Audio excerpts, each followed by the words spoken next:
Hello! So today we're doing the Hori Mini wired gamepad unboxing and review.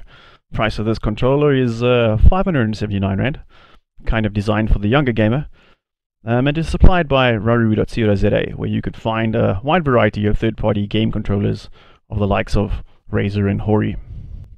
So on with the unboxing. The controller has three color options: black, blue and the red. And when I get this box open, we'll see that inside there is basically just a instruction manual and a very long cable, carefully peeling back as not to damage the box. I don't know, I'm full of nonsense when it comes to that kind of stuff.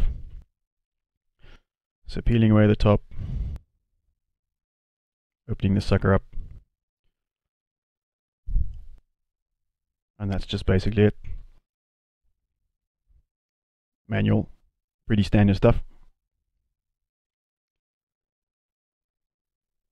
There's a multitude of languages in it as well, so you can read up all about the usage. And in the manual they also describe how you are going to be using the touchpad function by holding in the touchpad button and moving around the analog sticks to simulate the touchpad. Onward with the rest of the packaging. Just remove the normal boxing. And there's our extremely long cable. Okay. When I pulled this thing out, the first thing that came across me was very much like an old Genesis controller. At least even the weight-wise and the size-wise is very similar. Obviously they didn't have analog sticks then, but there you are, you know. So it does look very neat though, you know. So that's quite nice.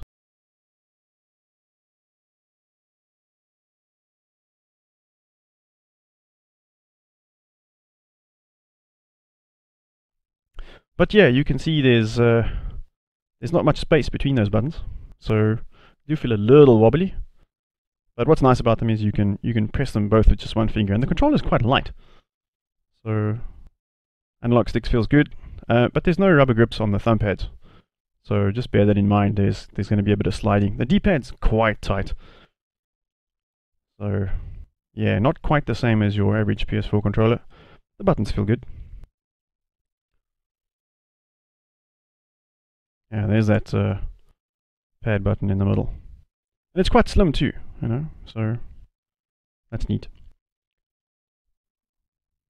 Bear in mind also that the PS3 controller and the PS4 controller, they also have trigger buttons, which this one does not. So just you look at the triggers, for instance, this controller doesn't have trigger buttons, the same style that they do as an analog button. It has a one press button, you know. And then also the cable it's nice and long, but they could have at least put some shielding just on where the entry point into the actual controller sat. Other than that, pretty good. But you can see size comparison wise, it's definitely smaller than a PS3 controller, you know, and the D-pad feels different.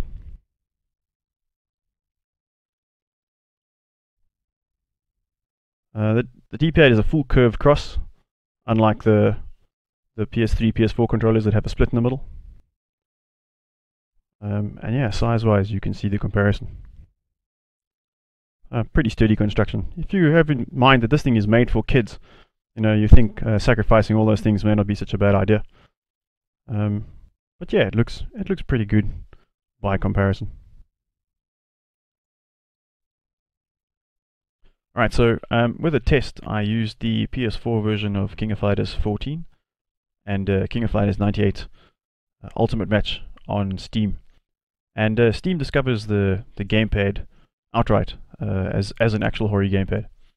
And even the R3 and the L3 buttons can be configured. On the PS4 I came across a problem. The PS button on the middle of the control doesn't actually turn on the PlayStation 4. So that's kind of annoying. You have to go all over to the console, press the console on, and then go all the way back. It's no real killer for me because the console's within reach, but I suppose going backwards and forwards to switch a console on, if you already have the controller and sitting down on the couch, might be annoying. Also, the touchpad button doesn't have the same function as a PS4 touchpad. At least on King of Fighters 14, when I pressed the center touchpad button, I was expecting the characters to be reset to the center during practice mode, but that doesn't actually work. And the D-pad is incredibly hard to use for fighting games, I must be honest. Trying to do the left dragon punch motion, the forward down down forward motion, or left down down left motion, or even the quarter circle motions, the 2 quarter circle motions for supers, started out as a very 1 out of 5 experience. I figured that with this type of control, if you wear it in, it would probably get better. In fact, if I moved my thumb slightly right of the center of the pad, it worked almost all the time. I actually prefer not having the rubberized portion on top of the analog sticks, so that was nice for me, but I know some other gamers might find it annoying if they don't have the tackiness. Yeah, so I find them really responsive. They're good analog sticks. If we had to look at the pros and the cons specifically, I think the big pro is the pad is inexpensive by comparison to other controllers. It also has a light and a sturdy build, and it's pretty easy to modify. I've taken a peek inside the controller, and it looks good, you know, as far as just having 2 small PCBs and not much wiring in between. So if you were to use something like this to modify, definitely this is a good option for that. And like I said, it works on Steam and PS4 and possibly more. I suppose you could plug it into the PS TV and it might actually work on that. And if taking a look at the cons, I think the D-pad is the biggest issue. So the D-pad being unreliable for certain motions, especially as far as being a fighting gamer is concerned, would be annoying. And like I said, you cannot use the PS button to power on the console. The touchpad button interface isn't really great. Holding in the touchpad button to do motions for the touchpad options is just, it's not really going to work for me. But I didn't really buy it for that in the first place. And then also remember, you don't get anything like the light bar, the earphone jack, or the speaker. So I think for the intended audience, if you're buying this for kids who won't notice most of my gripes, I think this is a great option. The controller is very unlikely to break. So that's a good thing. If you're going to buy this for a younger audience, this is the way to go. The fact that it's wired means you don't have to worry about batteries either. So that's all great. Again, though, if you are someone who is keen on modding, this looks like a great alternative. So just, you know, bear that in mind. I'm actually quite happy with the controller. I reckon once this D-pad's worn in, it's probably going to work quite well for fighting games. But we'll see how it goes. Tune back next time. Cheers.